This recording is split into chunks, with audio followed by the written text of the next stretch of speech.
네, 안녕하세요. 스타트업 셀즈 연구소 유상준입니다. 이번 시간은 가격 전략에 대한 말씀을 드리고자 합니다. 이 가격이라는 게 비즈니스에서 얼마나 중요한지는 다 아실 겁니다. 이 가격을 어떻게 정하느냐에 따라서 매출이 날 수도 있고 나지 않을 수도 있고, 또 매출이 나더라도 또 그만큼 마진이, 또 이윤이 많이 남을 수도 있고 또 적게 남을 수도 있기 때문에 이 가격 정책을 어떻게 펼치느냐가 굉장히 중요하다고 할 수 있습니다.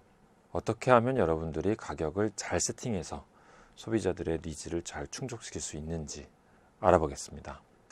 일단 가장 흔한 예가 뭘까요? 가장 흔한 예는 아무래도 뭐니 해도 최저가겠죠. 이 최저가에 대한 얘기는 참 말들이 많죠.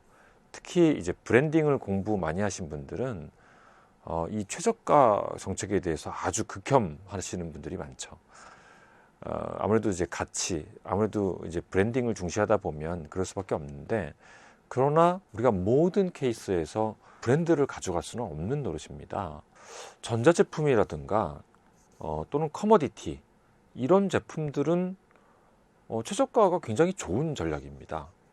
아무리 봐도 스펙이 동일하다면 유통하는 입장에서 최저가는 굉장히 좋은 그런 정책이라고 할 수 있죠. 그 다음에 이제 반대되는 그런 개념으로서는 남들보다 비싸게 파는 겁니다. 대신에 비싸게 파는 만큼 무엇이 있죠? 그 무엇은 어떤 컨셉이나 큐레이션이 있는 겁니다. 소비자들은 양면성이 있습니다. 어떨 때는 굉장히 부지런하게 가격 비교를 하는데요. 어떨 때는 굉장히 귀찮아할 경우가 있어요. 그 귀찮아할 때 큐레이션을 우리가 해주는 거죠. 그러면 그것만 가지고도 비싸게 받을 그런 자격이 있는 겁니다. 대신에 어떤 특별한 컨셉이 있어야 되겠죠. 뭐 예를 들면 최애템 또는 단독 판매, 뉴트렌드, 아니면 셀럽 바구니, 셀럽들이 사용하는 물건들, 그것만 모아놓을 수도 있는 거고요. 또 신박템, 요즘에 핫한 제품들만 싹 모아서 팔 수 있다면 그것도 하나의 큐레이션이 될 수 있죠. 그래서 예를 들면 게이지샵 같은 경우가 있는데요. 이 쇼핑몰은 가젯이라고 하죠. 얼리 어댑터들이 남들이 사지 않는 것을 나는 사겠다. 그래서 뭐 스피커라든가 전자제품인데 굉장히 특이한 제품들, 이런 것들만 싹 모아가지고 파는 쇼핑몰인데 굉장히 잘 나가고 있습니다. 그냥 무조건 싸게 파는 게 아니라 뭔가 컨셉과 가치를 부여해서 큐레이션을 하는 능력이 굉장히 중요할 것 같습니다. 그 다음에 첫 번째 최저가랑 좀 비슷할 수도 있는데요. 약간은 다른데, 우리가 늘 쓰는 제품들 있잖아요. 뭐 이를테면 남성 같은 경우는 면도날. 저도 질레트 제품을 수십 년간 써왔거든요. 우리나라 스타트업 중에 와이즐리라는 회사에서 그것보다 반값에 이렇게 제공을 하고 있습니다. 그래서 인기가 꽤 많은데요. 단순하게 뭐 질레트가 10,000원, 와이즐리는 5,000원 이렇게 한 번에 무조건 싸게 하는 최저가라는 개념보다는 계속해서 라이프 사이클 동안에 계속해서 쓰는 제품이기 때문에 당신의 소비 패턴은 틀렸다. 그래서 너가 1년, 2년 또는 10년 이렇게 굉장히 낭비된 제품을 써왔기 때문에 우리 제품을 쓰면은 굉장히 합리적인 소비를 할 수 있다. 이런 포인트를 두고서 소비자들한테 소구하는 그런 포인트입니다. 그 다음에 전략은 소비자들에 맞춰서 가격을 세팅하는 전략입니다. 그러니까 소비자가 누구냐에 따라서 가격이 달라지는 전략인데요. B2B 세일즈를 많이 안 해보신 분들은 조금 생소할 수도 있는데요. B2B 업계에서는 굉장히 자연스러운 가격 정책입니다. 여러분이 만약에 프리랜서 마케팅 강사라고 할게요. 그 프리랜서는 강의 요청이 이제 기업이나 단체로부터 들어오면은 그것을 수행하는 사람인데, 만약에 삼성전자와 같은 대기업에서 강의 의뢰가 들어왔어요. 그러면 이제 그거에 맞는 강사료를 주로 이제 시간당 강사료로 측정하는데, 그것을 이제 협의를 하겠죠. 근데 좀 있다가 중소기업에서 똑같은 강의 요청이 들어왔어요. 그럴 때도 또 협상을 하겠죠. 그리고 서울시 같은 어떤 지자체에서 강의 요청이 들어올 수도 있거든요. 이럴 때 또 가격을 어떻게 할 것이냐. 이 세 케이스 모두 가격이 같을 수는 없습니다. 왜 그러냐면 그 고객마다 자기네들의 어떤 이미 세팅된 그런 관행이라는 게 있거든요. 뭐 예를 들어서 삼성전자 같은 경우는 시간당 40만 원을 주겠다. 중소기업은 시간당 20만 원을 주겠다. 예를 들어 서울시 같은 경우는 예산이 다 정해져 있기 때문에 우리는 10만 원 주겠다. 뭐 이런 식으로 정해져 있는 거거든요. 강사가 굉장히 유명한 강사가 아니고서는 그것을 협상하는 거는 좀 힘들어요. 그렇기 때문에 그때는 고객이 요청하는 그 가격에 어느 정도 맞춰줄 필요가 있습니다. 근데 이거는 굉장히 특이한 케이스가 아닌 게요. 제가 경험했던 이제 오라클 같은 경우는, 오라클은 이제 데이터베이스를 파는 업체지 않습니까? 이 소프트웨어를 팔기 때문에 오라클 같은 경우는 고객이 누구냐에 따라서 견적을 달리 해주고 있는 것이 사실입니다.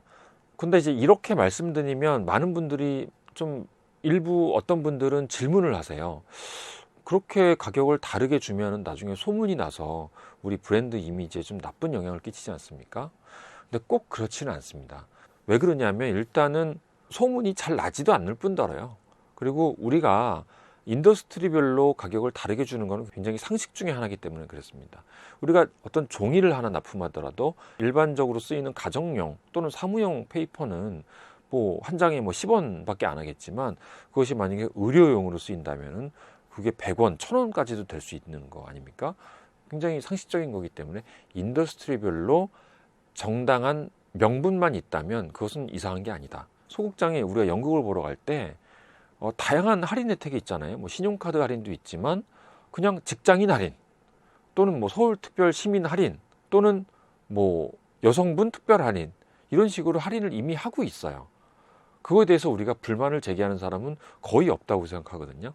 이런 것들은 이상한 게 아니다. 그 다음에 가격 전략 중에 하나가 제네시스 전략입니다. 제네시스 전략은 제가 그냥 이름 붙인 건데요. 예를 들어서 현대차가 있으면 현대차의 고급 버전, 현대차는 주로 1000만 원에서 한 4천, 5천만 원짜리 차가 이제 일반적인데요.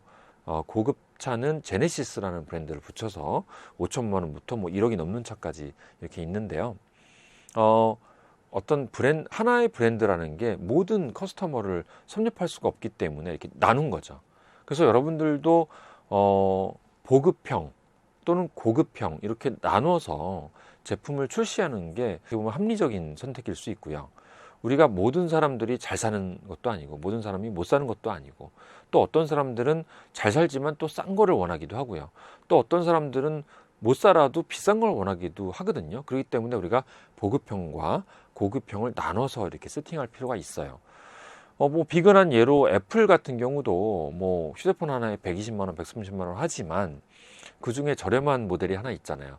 SE 모델이라고, 그거 하나만 한 50만 원, 60만 원 굉장히 저렴하게 파는데, 그 소재들을 조금씩 그 스펙을 좀 낮춰서 아마 조합한 걸로 저는 알고 있는데요. 뭐 애플 입장에서는 아무리 그렇게 낮춰도 아마도 마진은 좀 낮을 수 있어요. 그 한 모델에 있어서는. 하지만 전체적으로 봤을 때는 그것이 필요하기 때문에 애플 같은 회사도 그렇게 전략을 취하고 있죠. 여기에서 한 걸음 더 나아가면 골디락스 전략이라고 있습니다. 골디락스는 뭐 제가 지은 건 아니고 주로 이제 세 가지의 옵션이 있을 때 소비자들은 가운데 것을 선택한다고 하는 그런 것이 골디락스 효과라고 합니다. 대표적으로 넷플릭스 같은 가격 전략이 있죠. 굿, 베터, 베스트. 그래서 베이직, 스탠다드, 프리미엄 이런 식으로 가격이 세팅되어 있습니다. 그래서 베이직에는 기능들이 많이 없고요. 그래서 굉장히 싸죠. 그다음 스탠다드에는 웬만한 표준적인 그런 스펙들이 있고, 그래서 뭐 합리적인 가격이라고 할 수 있고요. 그다음에 프리미엄 가격대에는 좀 비싼 대신에 굉장히 스펙들이 굉장히 헤비하게 돼 있죠. 소비자 입장에서는 굉장히 다양한 하이엔드의 그런 스펙들이 이제 포진돼 있는데, 물건을 파는 입장에서는요, 서비스업일 경우에는 약간은 우리가 좀 이렇게 대응하기 어려운 스펙들이 있거든요. 뭐 이를테면 24시간 뭐 24/7 뭐 서포트 혜택이라든가 딜리버리를 좀 퀵하게 빨리 해주는 그런 서비스가 있을 수 있잖아요. 이런 것들이 주로 프리미엄에 있는데, 그것들을 우리가 좀 약간 귀찮은 일들을 회피할 수 있는 그런 효과도 있기 때문에 요거는 때에 따라서는 굉장히 요긴하게 쓸 수 있다라고 할 수 있습니다.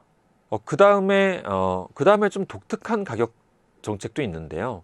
이를테면 옛날에 W카페라는 곳에서 사용했던 방식입니다. 월 29,900원을 내면 한 달 동안 무제한으로 커피를 제공해드리는 그런 서비스인데요. 물론 하루에 한 잔까지만 되는 그런 리밋은 있는데요. 어쨌거나 커피를 매일매일 마시는 분한테는 굉장히 매력적인 서비스라고 할 수 있죠.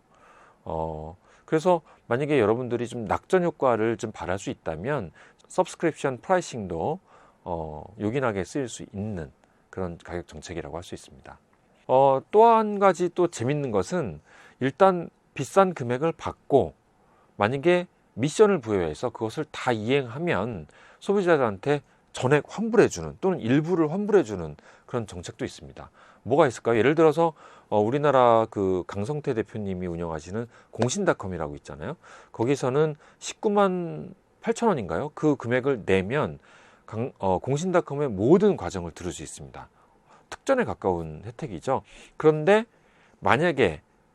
좀 비싸죠.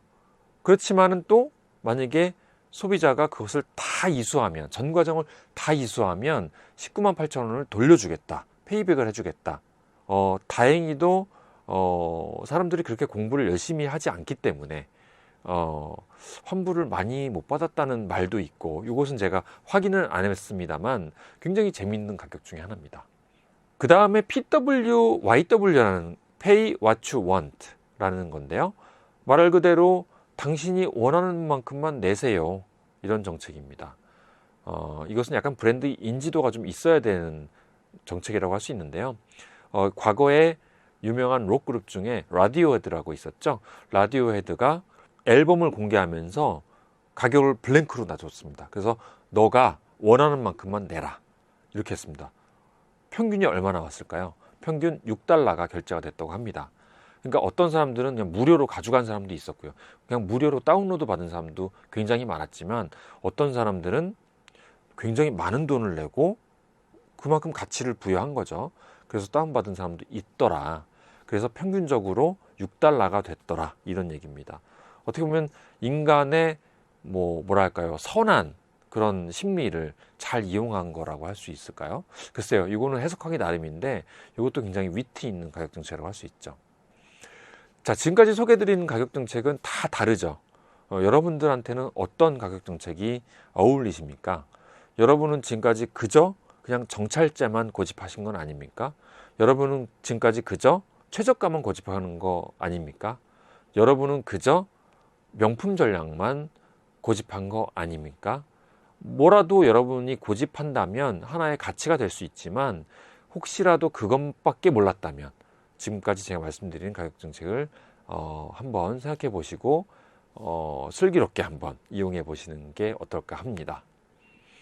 이번 시간은 다양한 가격 정책에 대해서 말씀을 드렸습니다.